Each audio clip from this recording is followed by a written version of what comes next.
Hey everyone, this is the introduction to the week 4 materials. So just I'm going to go over this real quick. First, just a reminder, you do have an additional project due this week. This one is actually, as you can see, worth quite a bit more points than the weekly ones where you're just giving a quick review or evaluating or a quick reading response. So this one you actually have to create a presentation and show how you have chosen one of the technologies we've covered and how you would use it in a classroom.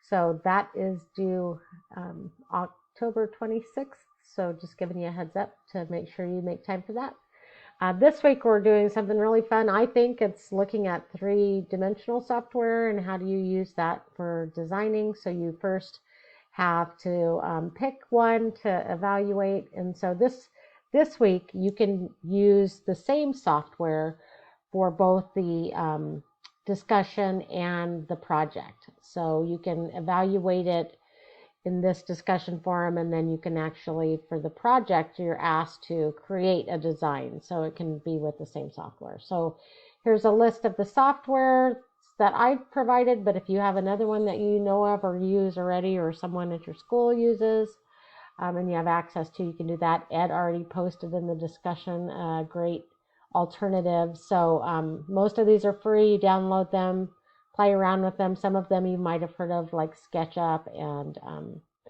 Tinkercad is another one that's pretty popular. So explore that, tinker with it, see what you can learn from it, and then you're going to, in your discussion, talk about what you learned from that. This time we are doing also let's go back to the module. So that's just your evaluation of the software. And then you have the reading response. So the reading response this week is going to be, Socrative is going to be the platform we're going to use. So again, just introducing you to another technology that's more general that you can use to work with students. So in this case, I've created an exit ticket.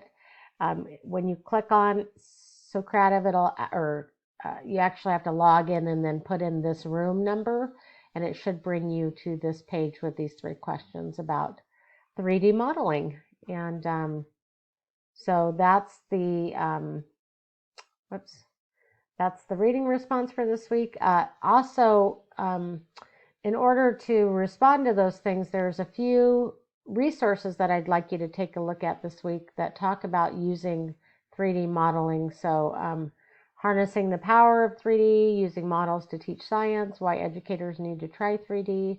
So just skim those also just to get some more background on 3D modeling and how it can be used in a STEM setting, including math, engineering. Again, just a reminder to try to connect your evaluations and your descriptions to STEM, even though, like, I know I have some educators who are in other content areas like social studies, but you can definitely do a STEM plus social studies, but you need to actually also reference at least one of the STEM disciplines. So if you're doing a social studies take on this, and you're going to do a model for social studies, you need to kind of connect it into some way to how that addresses maybe technology, engineering, math. This one's particularly good for connecting with engineering. You then are going to create a 3D model project. So in this one, you're going to pick, again, I give you some more options to look at. You're going to actually go in there and try to create a simple model of your choice.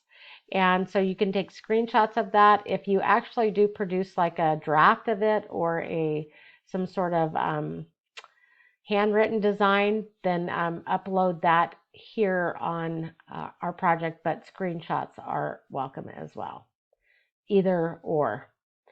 And so those are the assignments for this week. And I will be sending out, I think it's next week, another survey just to look at. So some of the technologies we're going to look at in the future, like the near probes and robots, I'm going to get your information on if you have access to those kinds of technologies, and or if you're in a place close enough where you could actually access the ones we have at Western, and we'll talk about that. So look forward to a survey next week about that, and hopefully you're having a good time exploring. I think the simulations were a big hit. I saw it looked like all of you found some really relevant ones, and hopefully you had a chance to try out Pear Deck. So it doesn't, that one is really not as user friendly unless you purchase the premium. So it's not one of my favorites, but it's still an interesting option. And again, because it's connected to Google Apps, it sometimes is easier to get your districts to support that. So hope you have a good rest of your weekend, and I will see you next week.